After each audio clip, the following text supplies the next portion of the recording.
ganjil yang kita harapkan kita bisa mendapatkan malam Lailatul Qadar, ya kita harus mempersungguh. Jangan sampai kita sebagai umatnya Nabi sering menyesal. Karena apa? Tidak bisa menggunakan waktu sebaik-baiknya. Karena Allah telah memberikan kefadolan kepada umatnya Nabi, yaitu Allah memberikan Lailatul Qadar yang tidak diberikan kepada umat-umat sebelum Nabi Muhammad. Jadi Lailatul Qadar ini dikhususkan untuk Nabi Muhammad dan umatnya. Tentunya tidak diberikan kepada umat-umat sebelum Nabi Muhammad. Karena Allah telah memberikan kefadalan seperti ini. Maka kita sebagai umatnya Nabi Muhammad ini supaya betul-betul bersyukur kepada Allah atas anugerah atau nikmat yang Allah berikan kepada kita. Haddatsana Qutaibah, haddatsana Ja'far ibnu Sulaiman ad-Dubaiyyu an Kahmas bin al-Hasan an Abdullah bin Buraidah an Aisyah, dari Aisyah. Qalat, berkata siapa Aisyah? Qultu, berkata aku, ya Rasulullah, wahai utusan Allah, ara'aita, apakah telah melihat engkau? Maksudnya bagaimana pendapat engkau?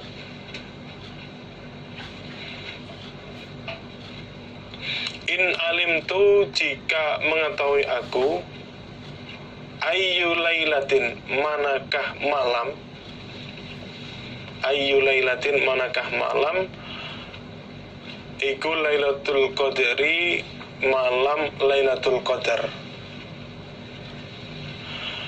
Ma, apakah aqulu, berkata aku, fiha, di dalam Lailatul Qadar.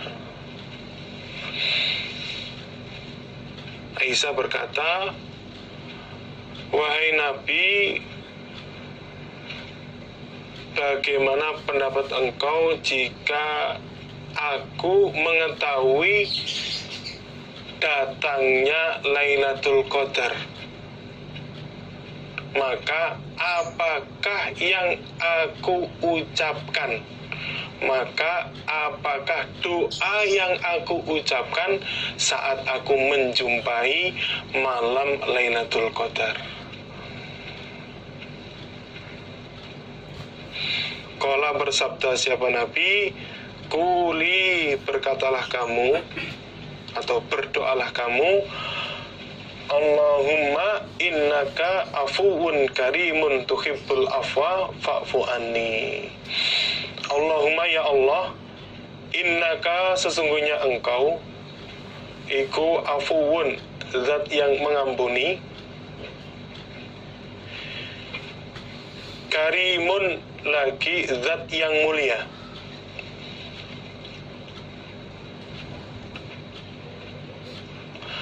Tuhibbu, senang engkau, al-afwa, pada pengampunan,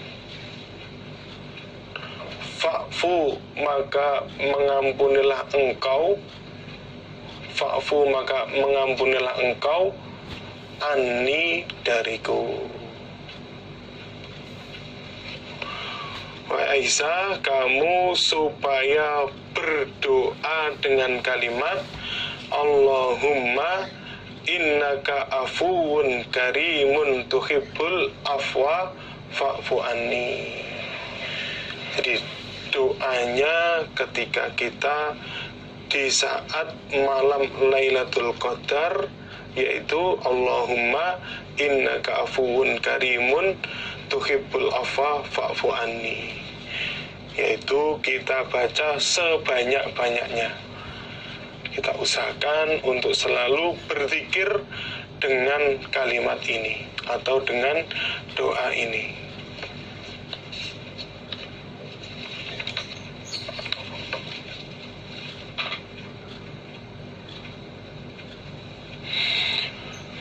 Babul iktikafi, babnya iktikaf.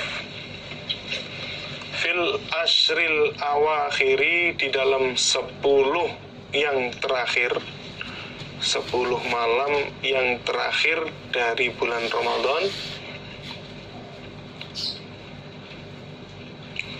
Wal iktikafi, dan iktikaf fil masajidi, di dalam beberapa masjid, kulliha, semuanya masjid. Di bawah ini akan dijelaskan, yaitu iktikaf di saat 10 malam terakhir bulan Ramadan, dan iktikaf harus dilaksanakan di dalam masjid. Yang dimaksud iktikaf adalah berdiam diri di dalam masjid untuk melaksanakan taat kepada Allah. Yang dimaksud iktikaf adalah berdiam diri di dalam masjid untuk taat kepada Allah. Tentunya yaitu taat kepada Allah, kita bisa sholat malam, atau kita berzikir, atau membaca Al-Quran, atau hal-hal yang lain yang baik kita bisa mengerjakannya. Itu kita intinya berdiam diri di dalam masjid.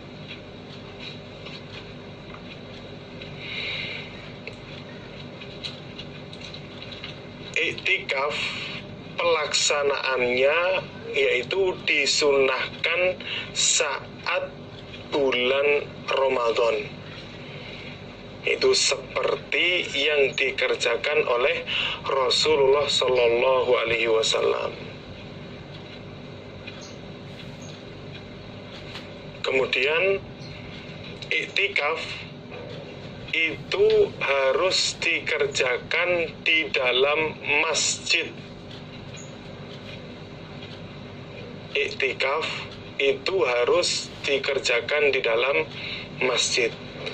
Berbeda dengan Lailatul Qadar. Lailatul Qadar yaitu bisa didapatkan di saat di dalam masjid maupun di luar masjid. Tapi kalau iktikaf itu harus dilaksanakan di dalam masjid. Tentunya di dalam masjid ini ada yang paling afdol, yang paling utama, yaitu ketika dikerjakan di dalam masjid-masjid yang disebutkan kefadalannya oleh Nabi, yaitu yang pertama di dalam Masjidil Haram, kemudian yang kedua di Masjid Nabawi, kemudian yang ketiga di Masjid Al-Aqsa, Masjid Al-Aqsa, yaitu di Palestina.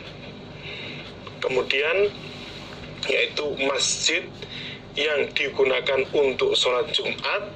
Kemudian yang terakhir yaitu masjid yang dilaksanakan sholat berjamaah.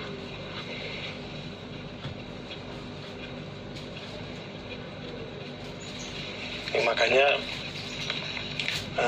termasuk yang pernah dikerjakan oleh sahabat Umar, yaitu nazar ingin iktikaf di dalam masjid, yaitu Masjidil Haram.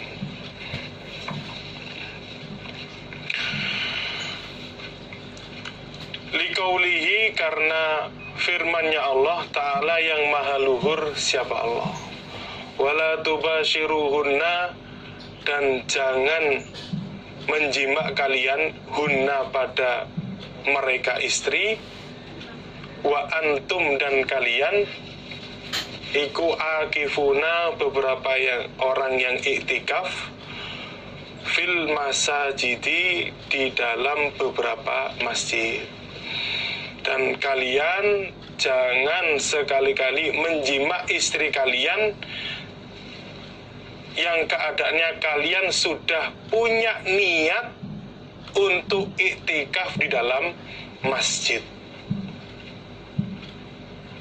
Berarti orang yang sudah punya niat untuk melaksanakan iktikaf di dalam masjid, maka dia tidak boleh menjima istrinya. Karena menjima istrinya ini adalah salah satu yang bisa membatalkan niat dia untuk iktikaf di dalam masjid. Jadi menjima istri itu bisa membatalkan niat iktikaf dia di dalam masjid.